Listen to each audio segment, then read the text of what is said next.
Master minds commerce చదవాలనుకునే 10th inter విద్యార్థుల తొలి ఎంపిక. ఇంకో ఇన్సిడెంట్ జరిగింది ఆయనకి. తెలుగుదేశం పార్టీ పెట్టినప్పుడు నేను ఈ షూటింగ్ అయిపోయిన తర్వాత ఎలక్షన్కి బిఫోరు నేను రామారావు ఇంటికి వెళ్ళాను హ్యాబిట్స్లో. తెల్లవారుజాము 4 గంటలకు వెళ్ళాను. నేను మా కజిన్ ఒకరిని తీసుకుని వెళ్ళాను. వెళ్ళగానే మనకి ఫస్ట్ ఇచ్చేసాడు. చెక్ పట్టుకుని వెళ్ళా 5,000 రూపీస్. 5,000 10,000 ఏం గుర్తులేదు. 5,000 చెక్ ఉంది ఇప్పటికీ అనుకుంటా. ఏమది అన్నాడు. చిన్న వృధా, నేను వచ్చాను మీకోసమే సార్, సినిమా ఇండస్ట్రీ నాదన్నీ వదిలిపెట్టుకుని సినిమా ఆర్టిస్ట్ అవుదాన్ని వచ్చాను సార్. నాకు కూడా తెలుగుదేశంలో నేను ఏదో ఉడతాభక్తిగా కాంట్రిబ్యూషన్ అనుకున్నాను. నీకు పైచ్యం ఎక్కిందా పిచ్చి ఎక్కిందా అన్నాడు. మేము ఎవరి దగ్గర రూపాయి సినిమా వాళ్ళనే మేము రానేబల దగ్గరికి, నీ దగ్గర ఎట్లా తీసుకుంటాం అనుకున్నా. అది తీసుకుని వెళ్ళిపో అన్నాడు. అలా ముఖం పెట్టి చూసుకున్నాను. ఏం ఇంకా వెళ్ళటం లేదన్నాడు. ఆయన కోపం వచ్చింది. వెళ్తాను సార్, కానీ ఒక్కడ మాత్రం జరుగుతుంది సార్, గేటు బయట ఆత్మహత్య చేసుకుంటాను. మీరు క్యాంపెయిన్ కూడా తిరగలేదు. మీరు నన్ను కాదంటే ఏమనుకుంటున్నారు మీరు? నా లైఫ్ అంతా త్యాగం చేసి వచ్చాను మీకోసం ఇక్కడికి. మీ భక్తుడు బా నీ ప్రేమను తట్టుకోలేకపోతున్నాం. సరే పట్టుకెళ్ళి room number 33 Ramakrishna senior Upendra అని ఒక అతను ఉంటాడు, అక్కడ పట్టుకెళ్ళి అన్నారు. ఆ ఉపేంద్ర ఏంటి, ఆయన రైల్వేలో డిపార్ట్మెంట్లో పనిచేసి ఈయన దగ్గర ఉన్నాడు. ఆయన మినిస్టర్ కాదు, ఎమ్మెల్యే కాదు, ఏం కాదు. అక్కడ వెళ్ళి రామకృష్ణ సీనియర్ స్టూడియోలో రూమ్ నెంబర్ 32 33 పట్టుకెళ్ళి 5,000 రూపీస్ వస్తే మేము తీసుకోం అన్నాడు. సార్ రామారావు పంపించారు. ఉండు అయితే అని చెప్పి ఎవరితో మాట్లాడేటో తెలియదు మనకి, తీసుకోమని చెప్పారు. అట్లా నాది ఫస్ట్ డొనేషన్. నాదే డబ్బుల దగ్గర ఆయన అంత నిక్కచ్చిగా అంత నిజాయితీగా ఉంది. ఎక్కడ రూపాయి తీసుకోలేదు. ఇవన్నీ బయట ప్రపంచానికి తెలియవండి. ఆయన గురించి ఏదో అనుకుంటారు. ఇవన్నీ నిజం, నాతో జరిగిన సంఘటనలు మీకు చెప్తున్నాను. Super sir.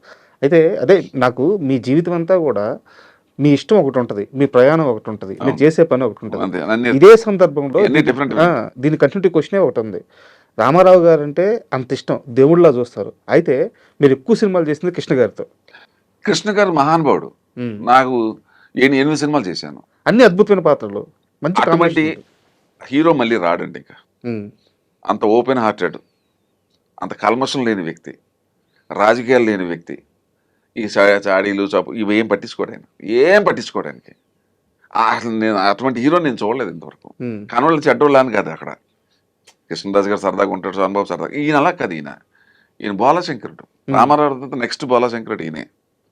ఆయన సరదాగా జోకులు వేసేసి ఒకసారి ఇబ్బంది పెడుతుంటాడు కృష్ణ గారు. తాతినేని రామారావు డైరెక్టరు, ఒక రెడ్డి గారు ప్రొడ్యూసరు, అగ్ని కెరటాలు అని సినిమా చేస్తాను.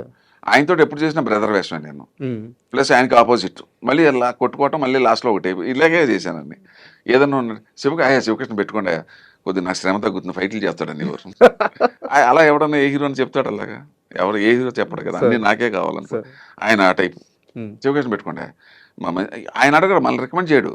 ఎవరన్నా వచ్చేసరి ఈ వేషానికి మీకు ఈక్వల్గా శివకృష్ణ పెట్టండి, మనోడే పెట్టు అయితే నాకు కొద్ది శ్రమ తగ్గుద్ది అంటాడు. ఆయన తెలుసా మీరు ఎన్టీఆర్ ఫ్యాన్ అని? తెలుసు, అందరికీ తెలుసు. తెలిసేమో మరి. ఎప్పుడు అడిగేవారు కాదు. ఎవరు ఎంతవరకు నన్ను అడగల, అదే ఏ ఆర్టిస్ట్ అడగలేదు. నేను చెప్పుకోవడం తప్ప ఎవరు చెట్టిఆర్ బిల్డింగ్లో ఏవిఎంలో చేస్తున్నాం. ఒంటికి ఆయన 12:45కి వెళ్ళిపోతాడు. ఆయన వెళ్ళిపోయి మళ్ళీ 3ంటికి వస్తాడు. నాదేంటంటే నేను 1 o'clock ఇది లంచ్ చేసేసి నేను వెయిట్ చేయనండి. అసిస్టెంట్ డైరెక్టర్ వచ్చి రెడీ అని అడిగితే నాకు కోపం వస్తుంది. నన్ను ఎవడు వచ్చి రెడీ అని అడగకూడదు. ఐఎమ్ రెడీ, ఎవరు రెడీ అలాగా ఉండాలి. చాలామంది ఏంటంటే భోజనం చేసిన తర్వాత ఒక అరగంట చేసి అప్పుడు మేకప్ చేయను. ఎలా చేయను, చెయ్యి కడిగిన వెంటనే మేకప్ చేసేసుకుంటా. చేసేసుకుని కుర్చీలో అలా పడుకుంటా. ఎప్పుడు పిలిస్తే అప్పుడు వెళ్ళిపోతాను అనమాట. అంటే టైం వేస్ట్ కాకుండా ఉంటుంది, మనం ఒకళ్ళ దగ్గర మాట పడక్కర్లేదు అనే టైపు. కరెక్ట్గా 2 అయింది. అసిస్టెంట్ డైరెక్టర్ వచ్చి సార్ రెడీ అవ్వండి సార్ అన్నాడు. అన్నాను. కృష్ణ గారు వచ్చారు. ఎవరుగా కృష్ణ గారు రావడం అంటే ఆయన 2:45 అని రాడు. నేను రెడీగానే ఉన్నాయి, మేకప్ చేసుకుని టెస్టప్ చేసుకుని. అలాగా సార్ అయితే ఓకే అని వెళ్ళిపోయాడు. 4:30 ఎంతో అయింది. ఏదో సీన్ జరుగుతుంది శారద గారికి నాకు ఎంతో జరుగుతుంటే, తాతనేని రామారావు మాట ఇలా రా అన్న. డైరెక్టర్ని పిలిచాడు.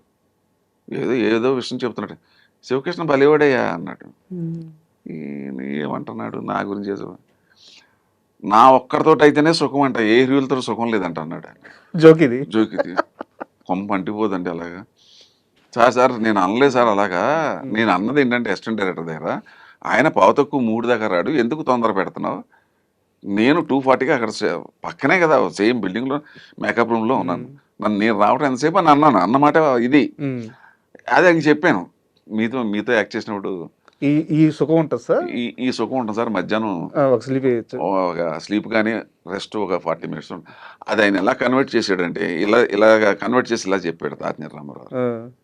ఇండస్ట్రీ టాక్ బయటకు వెళ్ళిపోతే సార్ నా కొంపలు అంటుకుంటాయి అంటే హి అంటే పక్క నవ్వుతున్నాడు ఆయన. అది ఒకటి అయిపోయింది, సరదాగా ఉండేది ఆయనతో. అబ్బా వెరీ గుడ్, మర్చిపోలేనండి ఆయన మాత్రం మహానుభావుడు. తర్వాత ఆయన నేను చేసిందే ఉన్నాయండి. ఆయన సినిమాలకి తిరిగి డబ్బులు పెట్టేవాడు. ఆయన హీరో సినిమా లాక్కుండా ఏ నిర్మాతను కష్టపెట్టేవాడు కదా. డబ్బులు ఇవ్వకపోతే ఇట్స్ ఆల్ రైట్ అనేవాడు. నేను చేశాను చాలా సినిమాలు అలాగా, డబ్బులు ఇచ్చినా ఇవ్వకపోయిన పని చేశాను. బట్ తిరిగి డబ్బులు పెట్టాడు ఆయన చాలా సినిమాలు. ఆయన విశ్వాసం, ఆయన మొదట్లో ఆయనకి హెల్ప్ చేసిన అందరికీ కూడా ఆయన సంతకాలు పెట్టేవాడు రిలీజ్కి, నేను ఇస్తాను డబ్బు అని చెప్పి. నాది హాబీ. ఏం మనిషి అసలు లేడండి, ఇంకో హీరో లేడండి ఇంకో సినిమా ఇండస్ట్రీ. ఎవరేమనుకున్నా ఇది నిజం. సార్ ఒక చిన్న డౌట్, ప్రభాస్ గారు లాంచింగ్ టైము ఈశ్వర్ మూవీ యాక్చువల్గా ఆయన ఫాదర్గా చేయాలనుకుంటే కృష్ణరాజు గారే చేయొచ్చు, కొడుకు లాంచింగ్ కాబట్టి. బట్ ఏరి కోరి శ్రీకృష్ణ అనే ఆ క్యారెక్టర్ కావాలని చెప్పి తీసుకొచ్చుకొని పెట్టుకున్నారంట. కాదండి, ఇది నా ఫ్రెండ్ అశోక్ కుమార్, ప్రొడ్యూసర్. అతను నాకన్నా చిన్నోడన్నా, నాకు చాలా చాలా ఇష్టడు సార్. నాలాగే కొద్దిగా ఓపెన్గా ఉంటాడు అతను. అతను ఎంత గొప్పవాడంటే అతను తీసిన సినిమా అన్నిట్లో నేను ఉన్నాను. ఫస్ట్ ధ్రువ నక్షత్రం, తర్వాత ఇంకోటి ఏదో సినిమా, ధ్రువ నక్షత్రం తర్వాత రక్తతిలకం అనుకుంటా, రక్తతిలకం తర్వాత ఒక్క సినిమా ఒకటే ఈవి సత్యనారాయణ చెవులో పువ్వు ఏదో పెట్టి తీసి, అది తప్ప అన్ని సినిమాలు నేను ఉన్నాను. మంచి స్నేహితుడు నాకు, చాలా వెరీ నైస్ మ్యాన్. అంటే రామానాయుడు గారికి మేనల్డ్ వర్క్స్ అవుతాడు. ఆ మేనల్డ్ అని చెప్పి అదేం ఉండదు. Is a very very nice person. తర్వాత ఏంటంటే మహాదైవ భక్తుడు, సనాతన ధర్మం అంటే పడి చచ్చిపోతాడు. ఎవరికి తెలియదు అశోక్ కుమార్ గురించి. చాలా ఈశ్వరికి మళ్ళీ నేనే మా శివకృష్ణ పెట్టుకున్నా, అలా వచ్చింది నాకు.